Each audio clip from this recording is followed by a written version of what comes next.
Y la verdad es que yo esto lo experimenté muchas veces durante mi vida, pero recuerdo una vez que estábamos de viaje en El Cairo y entonces fuimos a una zona, porque es casi todo islámico, y entonces pues a los cristianos los tienen como un gueto, apartados, no integrados, y hay una iglesia que se llama la Iglesia de la Roca, a las afueras del Cairo.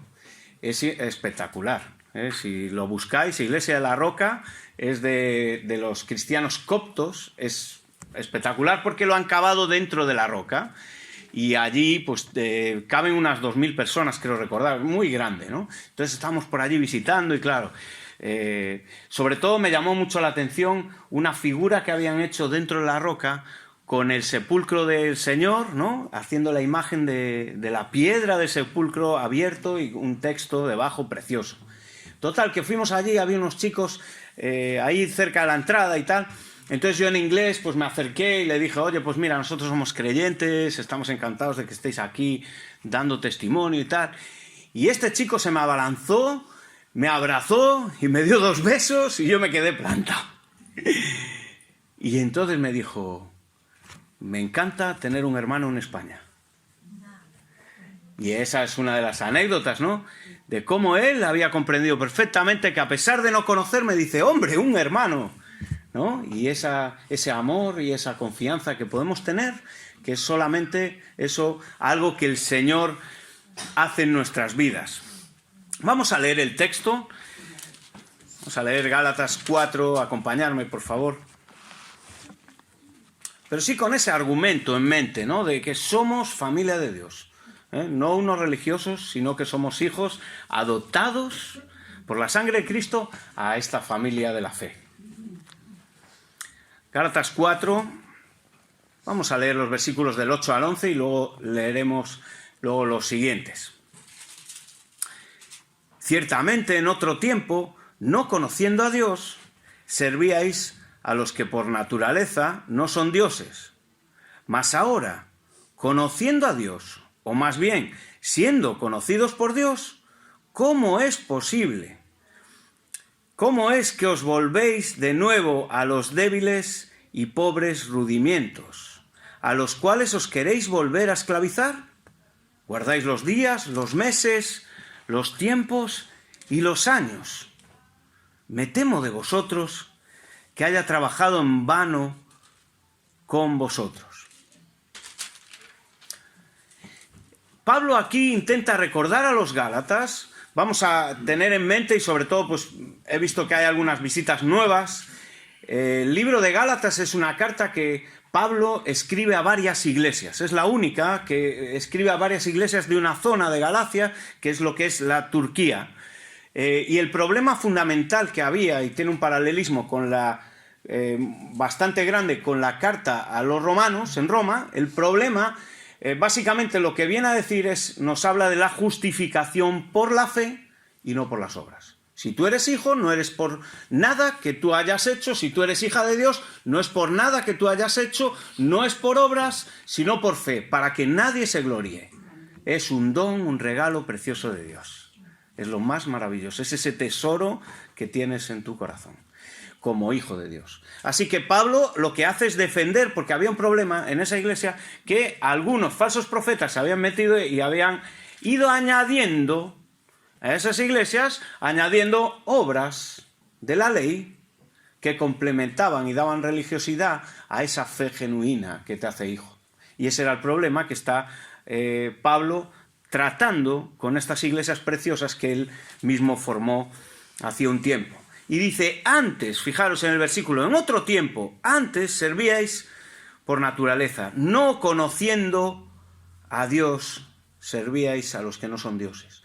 Les está diciendo a los gálatas, antes, recuerda el principio, recuerda dónde estabas, se te ha olvidado. Está definiendo lo que es no conocer a Dios. El no creyente no conoce a Dios, el creyente conoce a Dios. Y aquí está definiendo una dicotomía entre lo que es no creyente con no conocer a Dios y el creyente que conoce a Dios. Esas son las dos posiciones.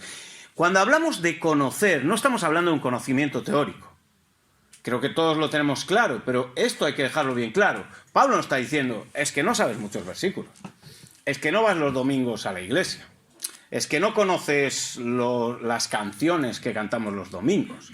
No está hablando de ese conocimiento teórico, sino que está hablando de un conocimiento íntimo y personal.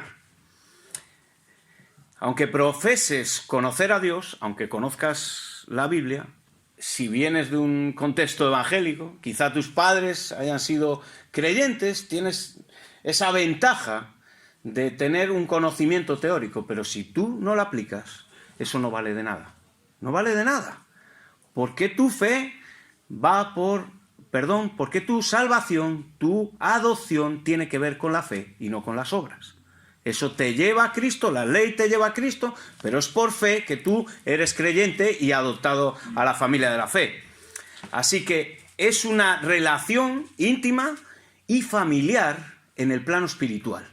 Y eso Pablo es lo que dice. Antes estabas allí sirviendo a lo que no son dioses, pero ahora conoces a Dios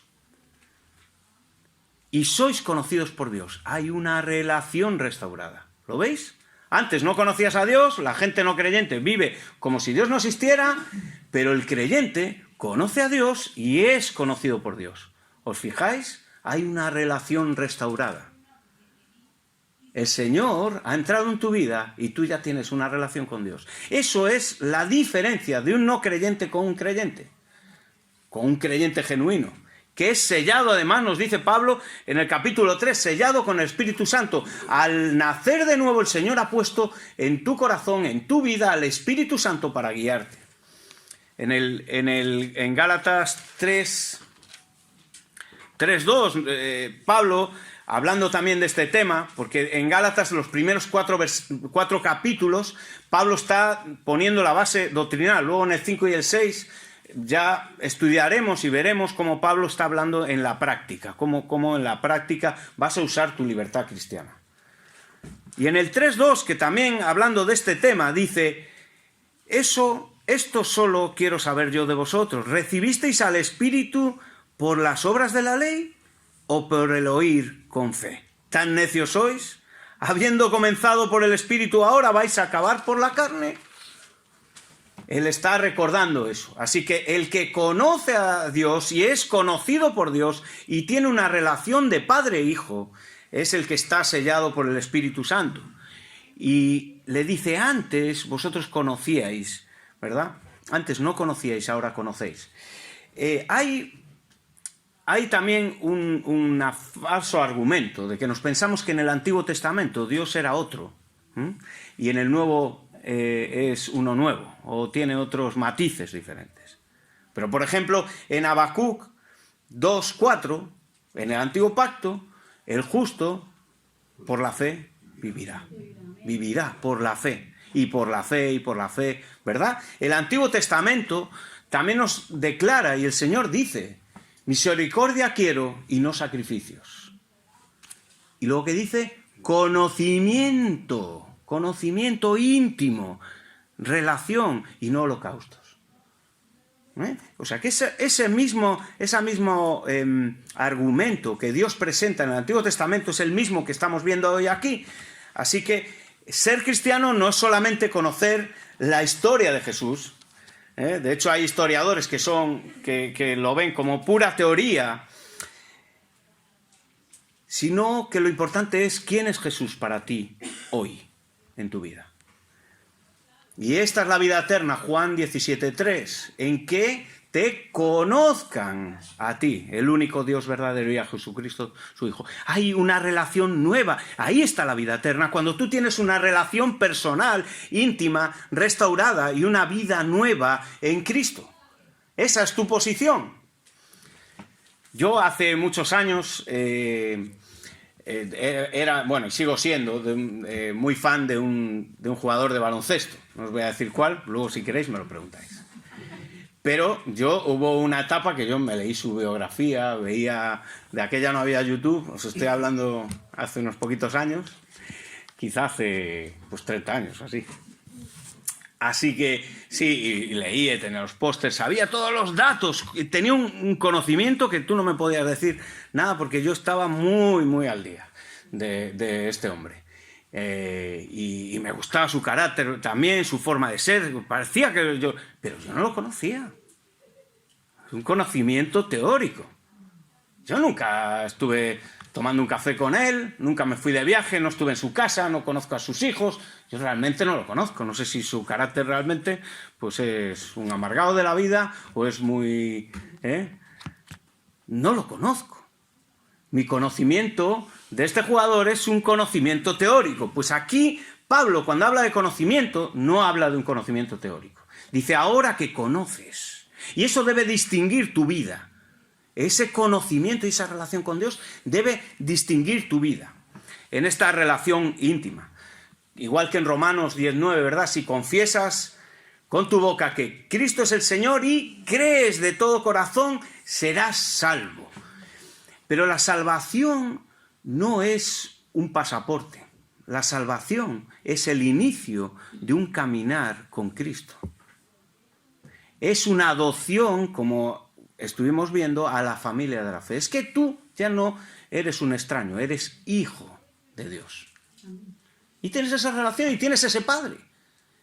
Y si Dios lo hace es para que tú entiendas el tipo de relación que tienes que tener y guardar con el Señor. Así que la salvación no es un pasaporte. Tú no te ganas nada de salvación, sino que tú eres un hijo y eso es el concepto de salvación. Tiene que ver con la adopción. Porque además, tener cuidado, hermanos, porque el Señor Jesús en Mateo 7 dice, sí, vosotros predicasteis, vosotros sanasteis, sacasteis espíritus, hicisteis un montón de cosas. Y me diréis, Señor, Señor, y os diré, nunca os conocí, apartaros de mí. Fijaros, ese es el mismo verbo, conocer. Eso, ahí es donde está la relación con el Señor. Entonces, ¿qué es lo que estaba pasando aquí? Un conocimiento teórico por parte de ellos. No una relación genuina de amor restaurada, ¿no? Sino que estaban empezando estos gálatas a meter cosas en su vida que nada tenían que ver con eso. Dice, pero ahora, conociendo a Dios, os volvéis a estos ídolos. Vamos a ver, si ahora estaban metiendo en la iglesia la ley, las costumbres judías, y estos son gentiles que nunca había también judíos que habían sido conversos y estaban en la iglesia, pero la mayoría de los gentiles, ellos no tenían ni idea, y ahora estaban adoptando rituales judíos del antiguo pacto, llevados por falsos maestros que le decían que eso es lo consagrado, que eso es lo que hay que hacer, y estos se están volviendo, pero se están volviendo al judaísmo. Fijaros cómo Pablo equipara el paganismo que ellos vivían con la esclavitud del judaísmo, con una palabra que nos sale muy bien, que es la religión. La religión.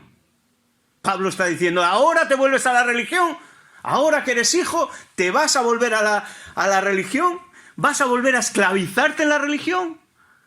¿De verdad? Eso es retroceder nuestra relación con Dios y volverlo a hacer obras vanas.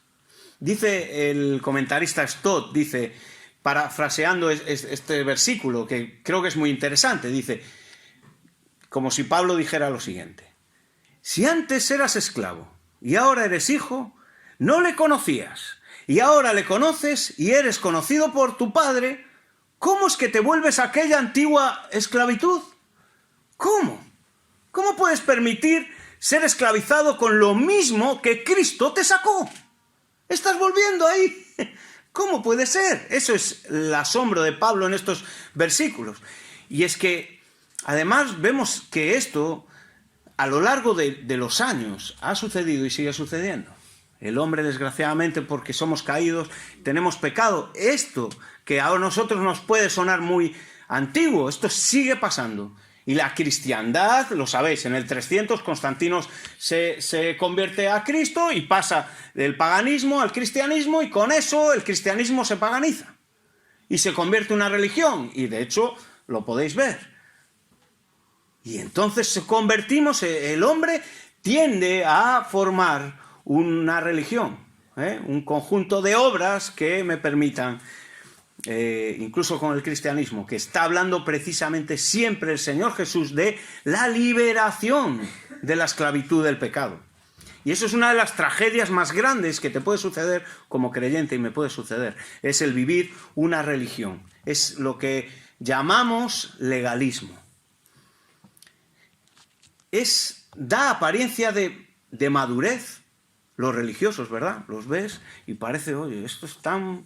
Es lo que le pasaba a los fariseos. Dan una apariencia de madurez espiritual, pero en el fondo son bebés espirituales. No han crecido en su relación con Dios. Se han quedado con unos rituales. Y además el problema no es el problema ya no tanto de la religión y todo lo que se ha montado, sino que eso proviene del corazón.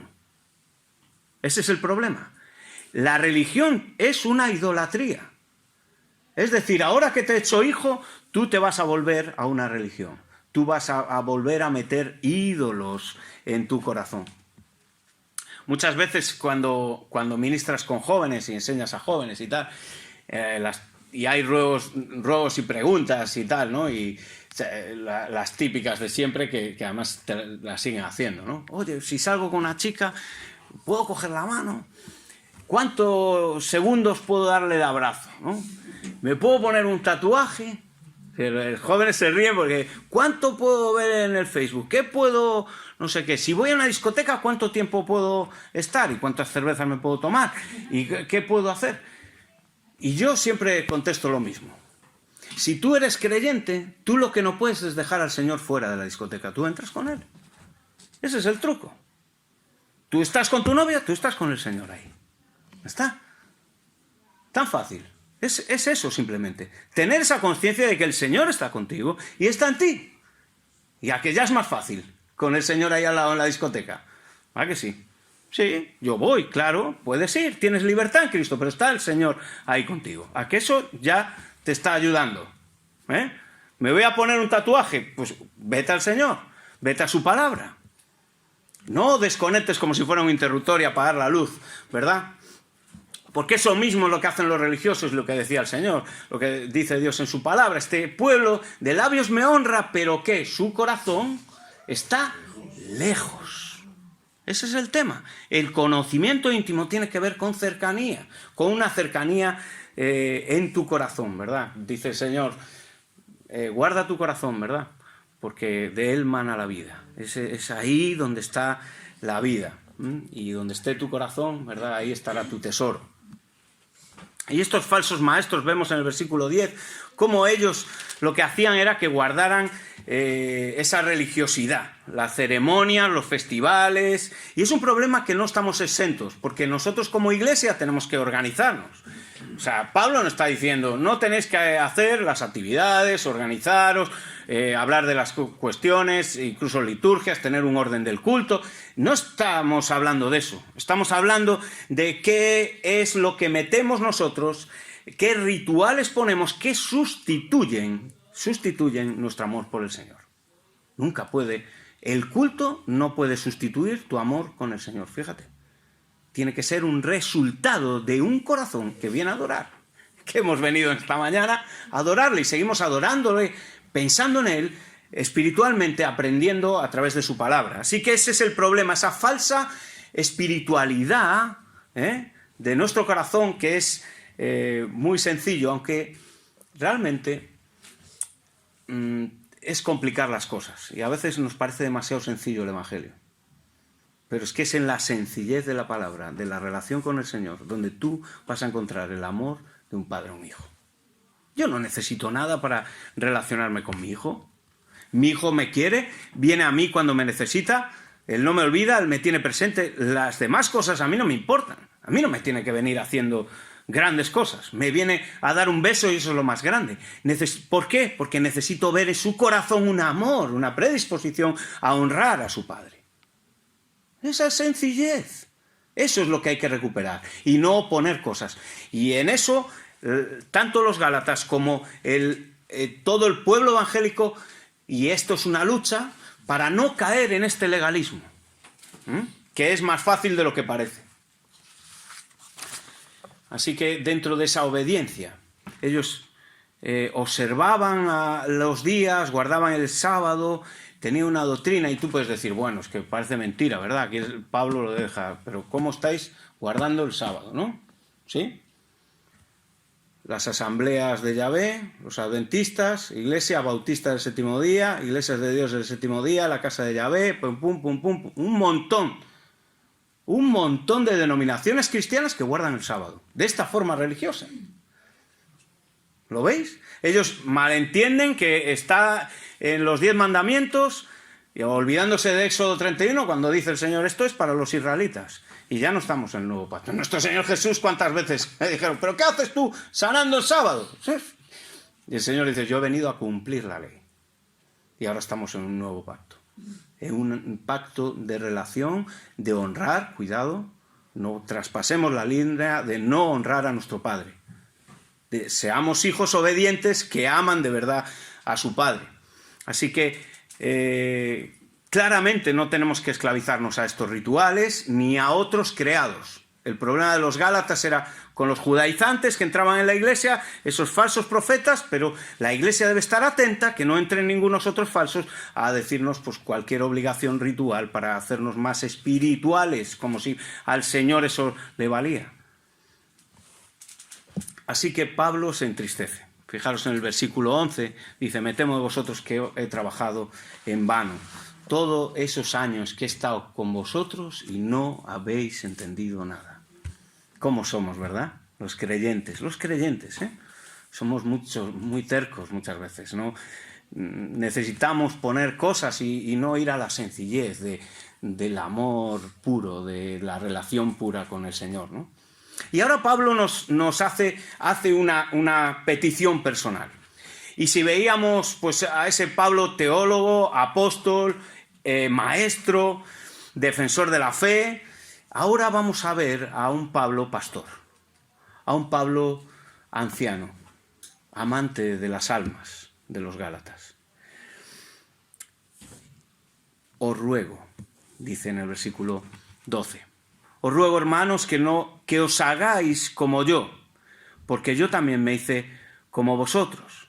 Pues vosotros sabéis que a causa de una enfermedad del cuerpo os anuncié el Evangelio al principio, y no me despreciasteis ni me desechasteis por la prueba que tenía yo en mi cuerpo. Antes bien me recibisteis como un ángel de Dios, como a Cristo mismo, como a Cristo Jesús.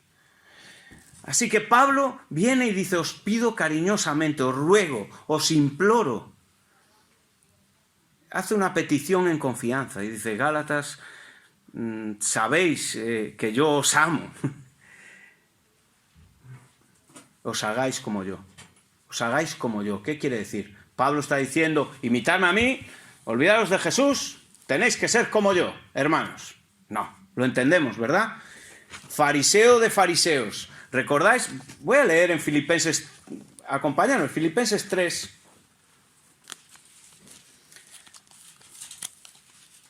Filipenses 3, 4 al 7. Dice Pablo de sí mismo a los filipenses, aunque yo tengo también de qué confiar en la carne. Si alguno piensa que tiene que confiar en la carne, yo más. Circuncidado al 8º día, del linaje de Israel, de la tribu de Benjamín, hebreo de hebreos, en cuanto a la ley, fariseo, en cuanto al celo, perseguidor de la iglesia, en cuanto a la justicia que es en la ley, irreprensible. Pero cuantas cosas eran para mí ganancia, todo eso, todos esos rituales, todo ese celo, la he estimado como pérdida por amor a Cristo. Ese es este Cristo que dice, volveos como yo. No volváis a esos rituales, no volváis a eso. Hacer lo que hice yo, que es que Cristo more en mi corazón. Y esa es la petición de Pablo. Imita mi coherencia. Vive lo que dices que crees. Y no lo está diciendo con arrogancia ni con orgullo, sino con mucha humildad. Os ruego, os pido, porque él podía y tenía la autoridad de decir, os mando que dejéis esto, pero fijaros cómo él, qué amor pastoral, cómo cuida el tono Pablo para que abandonen los rudimentos de la religión y vuelvan y acudan a Cristo, solo a Cristo. Me hice como vosotros. Yo ya pasé por donde estáis vosotros pasando, que os habéis vuelto, yo ya pasé. Pero él no vuelve. Pablo no vuelve, ni ha vuelto. Y les está diciendo, donde estáis yo he estado tratando de ser aceptado por Dios, ¿verdad? Pablo lo dice, yo buscando, haciendo todo esto para ser aceptado, para ser amado por Dios, ¿verdad? Y todo esto no vale de nada. Sino que ahora solo Cristo. Solo Cristo. Solo mi relación con Dios. Y él usa esta expresión como una identificación muy amorosa, ¿no? Me hice como vosotros, que lo dice en 1 Corintios también, ¿no?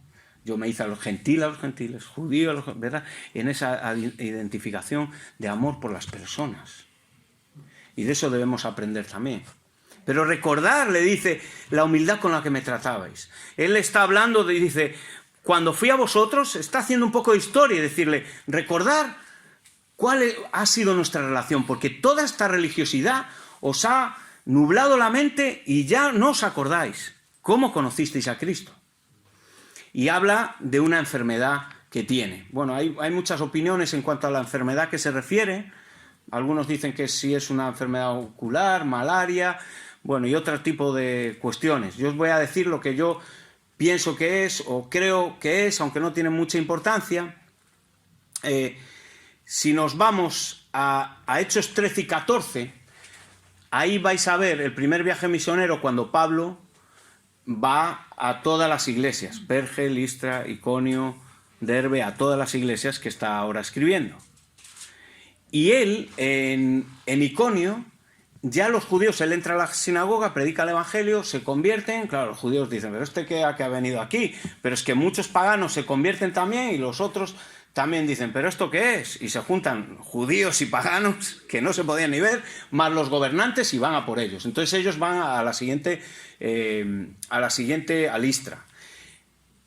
Que en Listra, estas iglesias de Galacia, en Listras es donde sale Timoteo, donde se convierte Timoteo. Loida y Eunice es de estas iglesias de Galacia. Ahí donde estaba Timoteo, donde conoció al Señor Timoteo.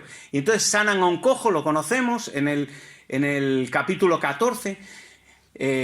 Pablo y Bernabé sanan a un cojo, se monta un revuelo y dice, Júpiter, este es Mercurio, que han venido a la tierra. Y los paganistas le quieren, y ellos se rasgan las vestiduras, dicen que esto es el Señor, que está sanando, es Cristo donde tenéis libertad. Y ellos empiezan a predicarle el evangelio, ¿verdad? Ellos no dicen, pues sí, sanamos, dame. No, qué humildad, se rasgan y van y dicen, este milagro no viene de nosotros, viene del Señor, que viene a deciros, este es el evangelio de verdad.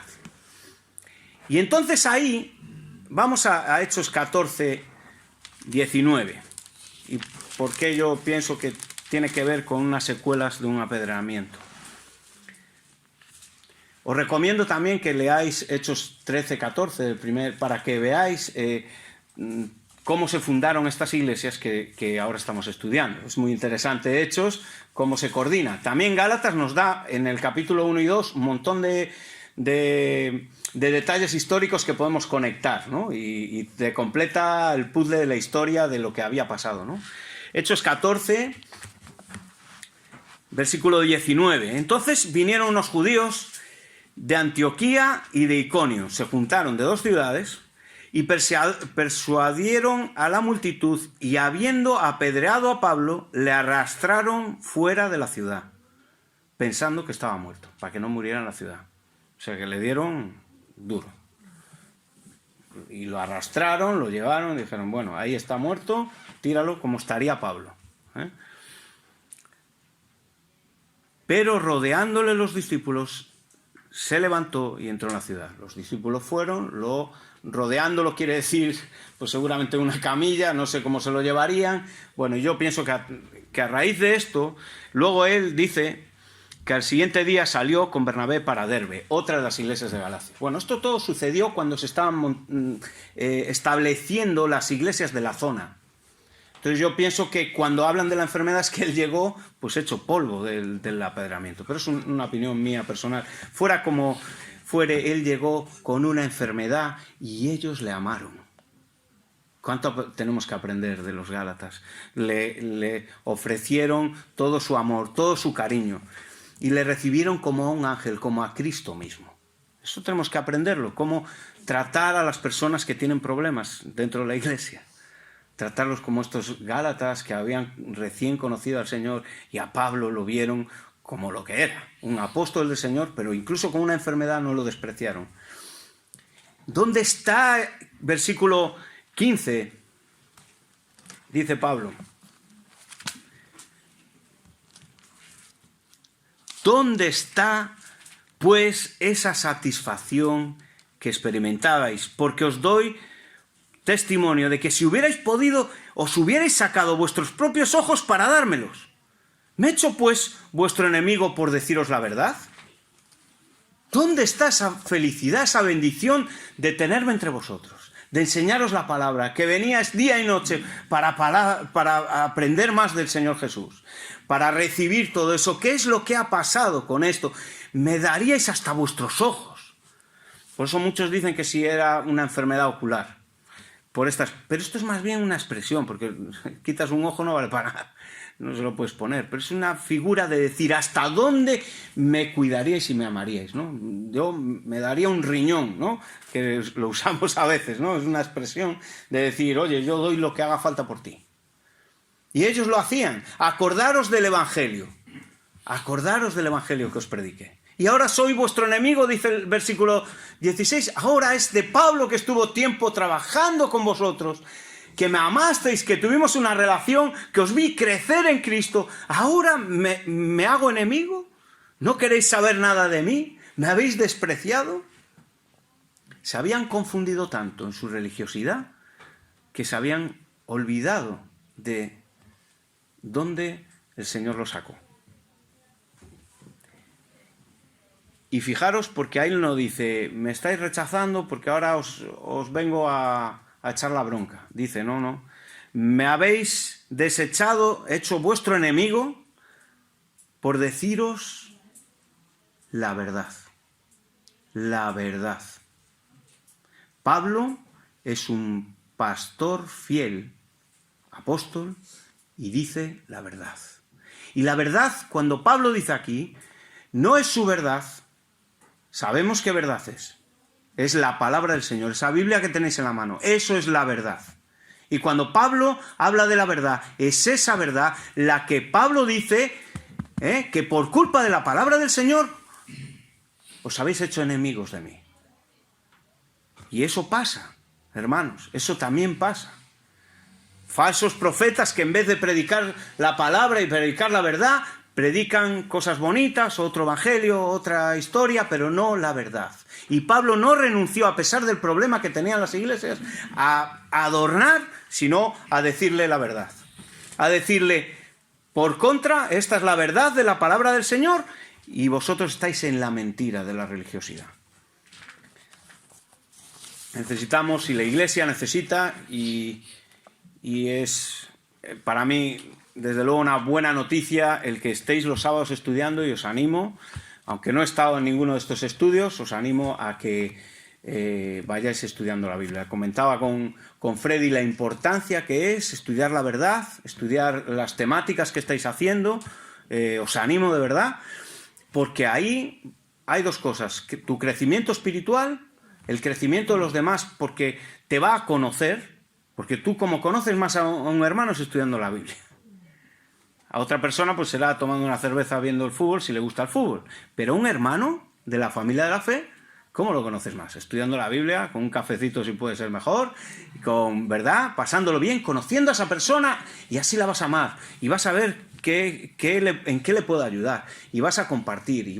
Y eso es lo que hace en los estudios bíblicos. Es como decir reunión familiar, ¿no? Cuando tienes comida familiar. Vamos a comer la verdad.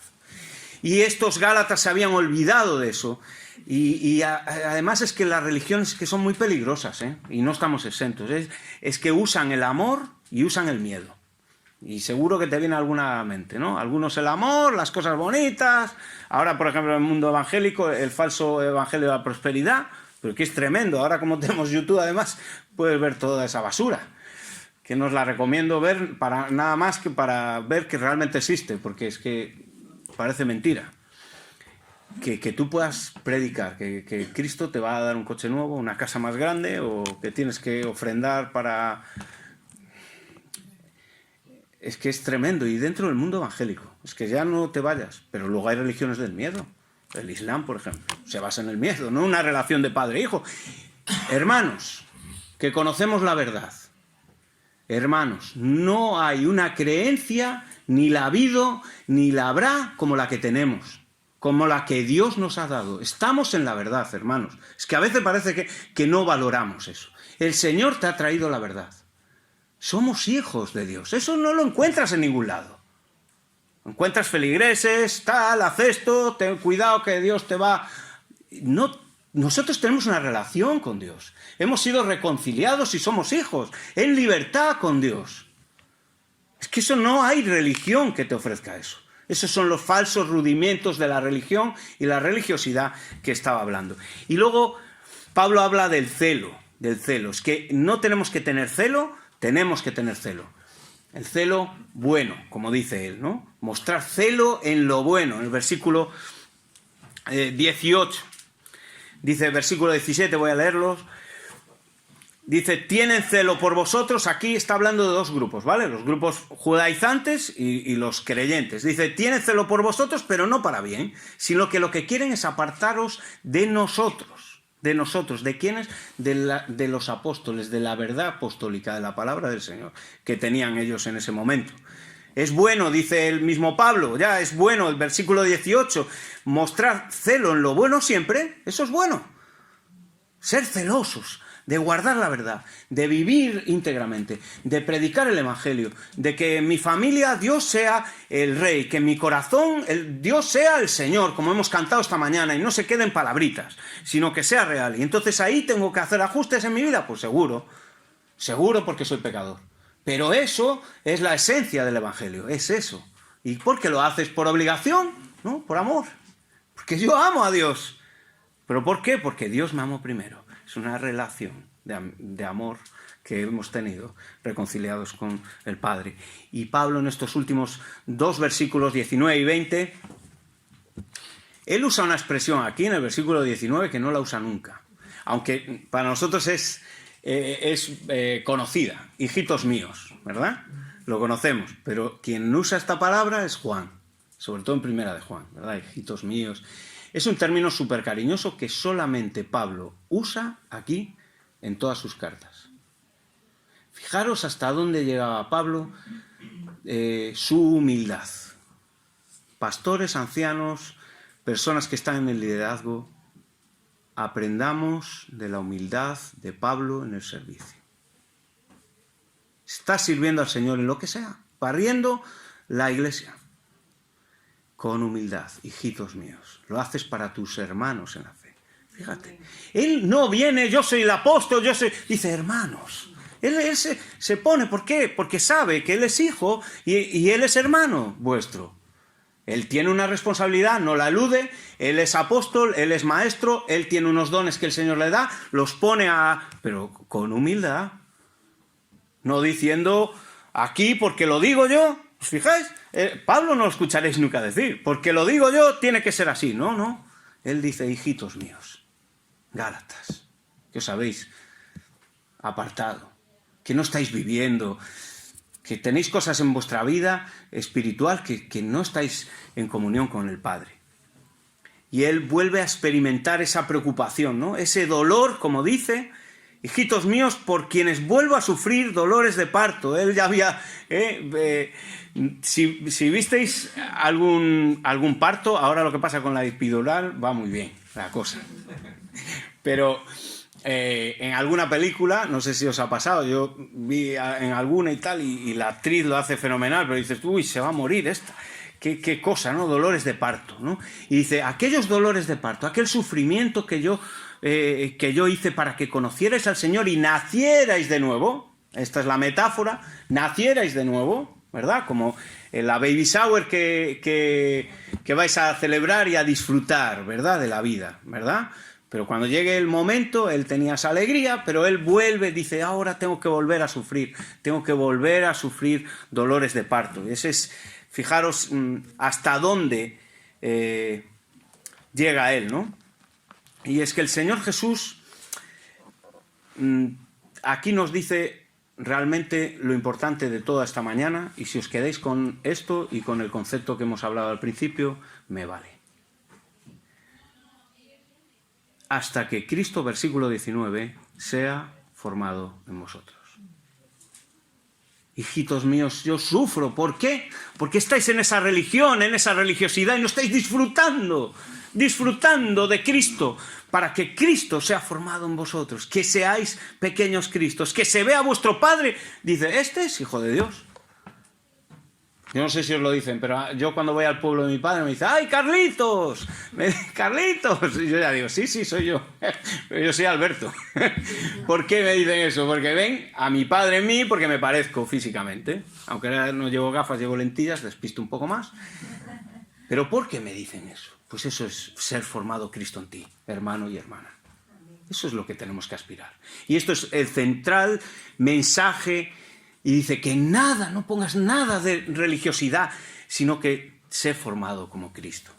¿Y Cristo qué dice? Aprende de mí, que soy manso y humilde. Escudriña las Escrituras, estudia la Biblia. Dice, porque ellas hablan de mí.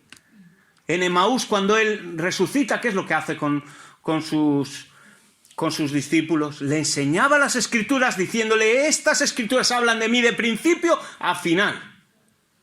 Les enseñaba con las Escrituras el Señor Jesús. Para decirle, este soy yo. ¿Veis? ¿Me veis resucitado? Este era el que está hablando todas las Escrituras. He cumplido las Escrituras. Qué maravilla, ¿eh? Qué plan de Dios. Gloria a Dios, ¿eh?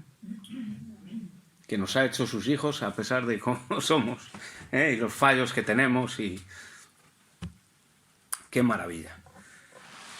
Y luego termina diciendo, quisiera estar con vosotros, que es el deseo de un pastor trabajador. Quiero estar con vosotros, no puedo.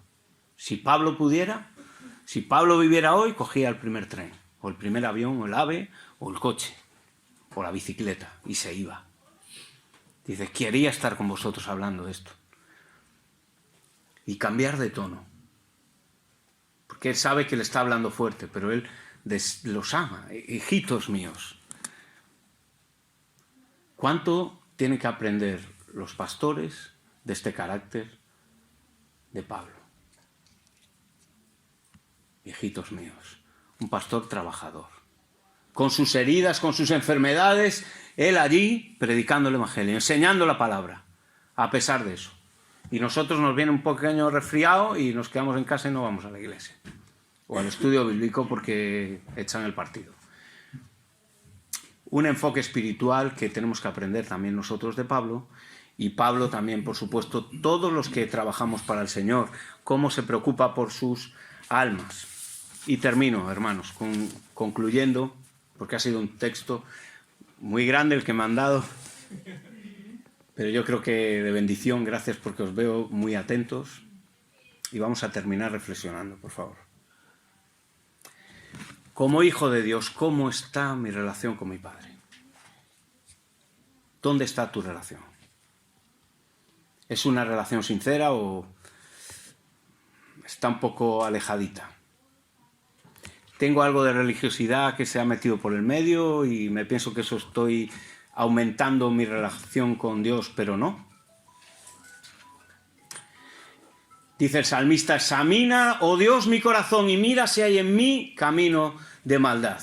¿Debo ajustar cosas en mi vida? ¿Tienes que ajustar cosas en tu vida que están estorbando esta relación con Dios? ¿Cierta religiosidad? Quizá desechar hábitos que están impidiendo que te lleves con tu Padre y lo honres como Dios manda, como dice en su palabra. Seguro que hay ajustes, seguro que hay cosas. Pero tenemos un Padre maravilloso que está así. Dice, ven que vamos, que voy contigo. Venid a mí, los trabajados y cargados, que yo te voy a hacer descansar. Eso no es solamente para evangelismo, eso es para sus hijos. Venid a mí.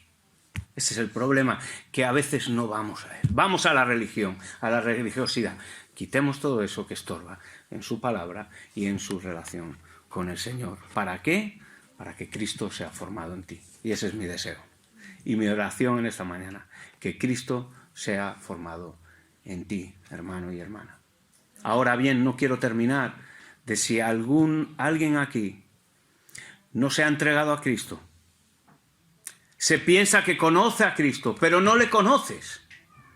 Tienes una visión teórica, religiosa de Él, pero no eres su hijo, no eres su hija. Es el momento de arrepentirte.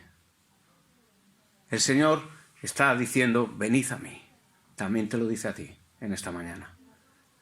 Porque yo me entregué en la cruz del Calvario. ¿Para qué? No para que tengas una religión, para que tengas una relación conmigo. Para que volvamos a restaurarnos, Padre e Hijo, reconciliados en esa cruz del Calvario, en esa maravilla que llama Pablo justificación por la fe.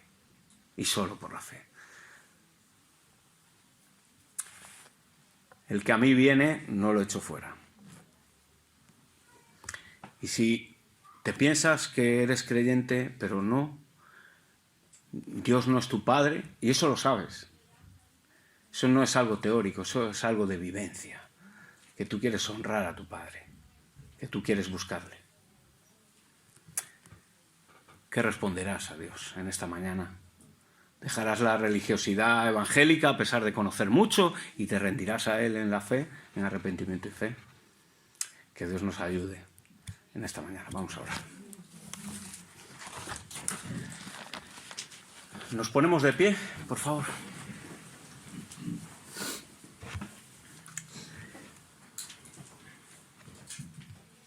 Gracias, Padre, maravilloso eres, Señor. Gracias porque estamos aquí tus hijos maravillados por tu palabra. Porque nos amas tanto, Señor. Ayúdanos a que seamos más formados más en ti, que Cristo se vea más en nosotros, que desechemos las cosas que nos están estorbando, Señor, y nos centremos en ti, que desechemos todo. Ayúdanos a quitar de nuestra vida hábitos malos, cuestiones que nos impiden tener una relación sana contigo, Señor. Ayúdanos a pelear contra el pecado, Señor, y a disfrutar de tener una relación contigo, porque esta relación de hijo a padre no va a tener fin. Gracias, Señor. Gloria a ti por tu salvación tan maravillosa y tan sencilla, Señor. Ayúdanos a vivir en esta sencillez de amor contigo. En el nombre de Jesús. Amén.